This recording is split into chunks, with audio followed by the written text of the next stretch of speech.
नमस्कार बच्चों,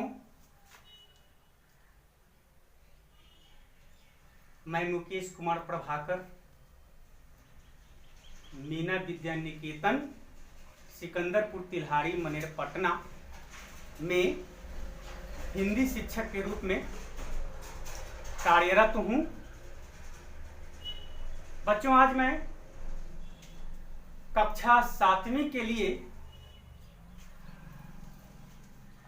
आपकी पाठ्य पुस्तक बसंत भाग 2 से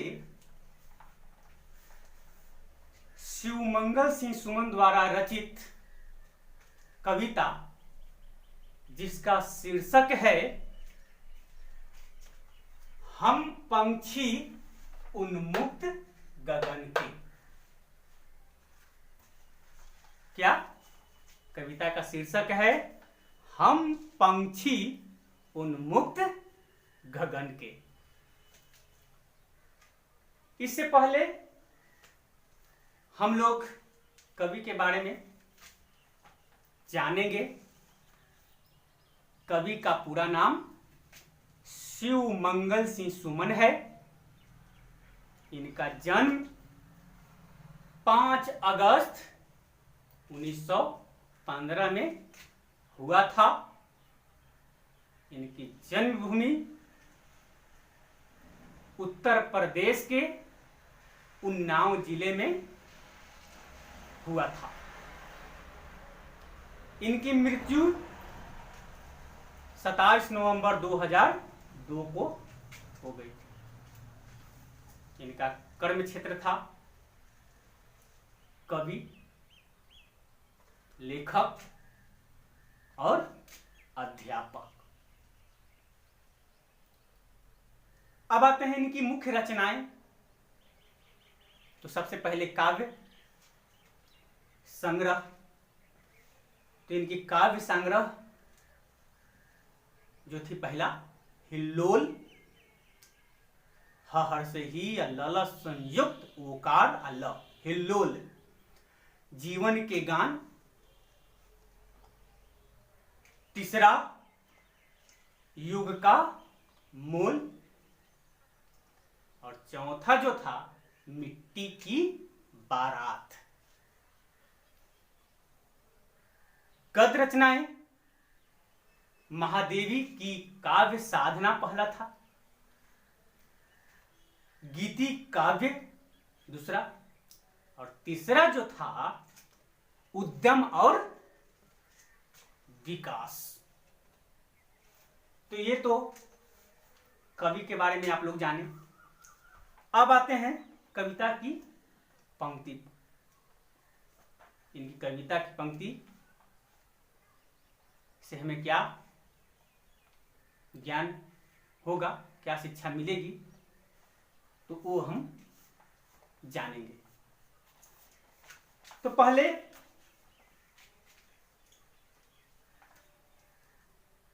इस कविता को हम लोग पढ़ेंगे। हम पंछी उन्मुक्त गगन के, पिंजरबद्ध न गा पाएंगे, कनक तीलियों से टकराकर पुलकित पंख टूट जाएंगे। हम बहता जल पीने वाले मर जाएंगे भूखे प्यासे, कहीं भली है कटुक निबौड़ी, कनक कटोरी की मैदा से। व्याख्या। बच्चों, इस तरह है, हम पंछी उन्मुक्त गगन के कविता में कवि शिवमंगल सिंह सुमन पंछी के माध्यम से मनुष्य जीवन में स्वतंत्रता के महत्व को दर्शाया है। किसके महत्व को दर्शाया है? स्वतंत्रता के महत्व को। कविता में पंछी अपनी व्यथा का वर्णन करता हुआ कहता है कि हम पंछी स्वतंत्र आकाश में उड़ने वाले हैं। स्वतंत्र आकाश, अपना गान हम पिंजरों में गा नहीं पाएंगे। वो अपना गान, जो पंछी जो है कहता है कि हम अपनी जो गान है हम पिंजरों में गा नहीं पाएंगे। गुलाम होकर अपना जीवन नहीं जी पाएंगे। पिंजरा भले ही सोने का क्यों ना हो, हमारे आकाश में उड़ने वाले जो पंख हैं वह पिंजरा में टकरा टकरा कर टूट जाएंगे। क्या हो जाएंगे? टूट जाएंगे। हम बहता हुआ पानी अर्थात नदियों का पानी पीने वाले हैं।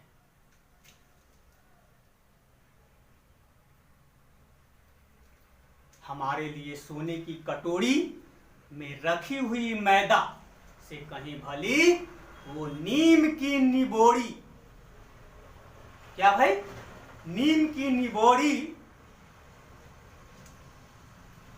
भली है, अच्छी है। हम भूखे प्यासे मर जाना पसंद करेंगे, लेकिन पिंजरे की गुलामी का जीवन जीना पसंद नहीं करेंगे।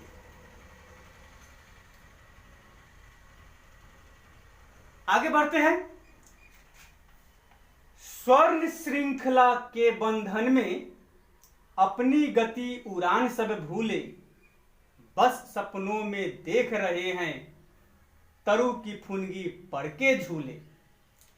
ऐसे थे अरमान की उड़ते, नीले नभ की सीमा पाने, लाल किरण सी चोंच खोल, लाल किरण सी चोंच खोल, चुगते तारक अनार के दाने।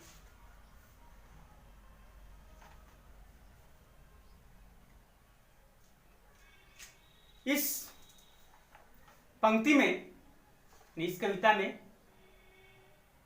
पंछी कहते हैं कि हमें सोने के पिंजरे में बंद कर दिया गया है। कहां बंद कर दिया गया है? सोने के पिंजरे में बंद कर दिया गया है। इससे हम अपनी गति उड़ान सब भूल गए हैं। बंद होने के कारण अपनी जो उड़ान की गति जो है वो सब भूल गए हैं। सपने में हम देखते हैं कि कैद में आने से पहले हम सोचते थे, कैद में आने से पहले हम सोचते थे कि नीले आसमान की सीमा को नाप लेंगे। कौन सोचता था? पंछी। वो सोचता था कि हम नीले आकाश को नाप लेंगे।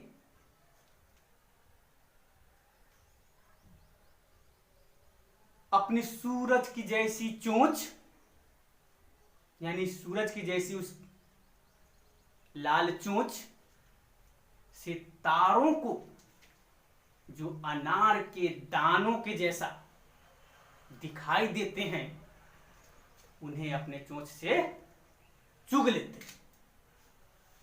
यह सब मात्र कल्पना है, क्योंकि हम पिंजरों के बंधन में कैद है। आगे बढ़ते हैं।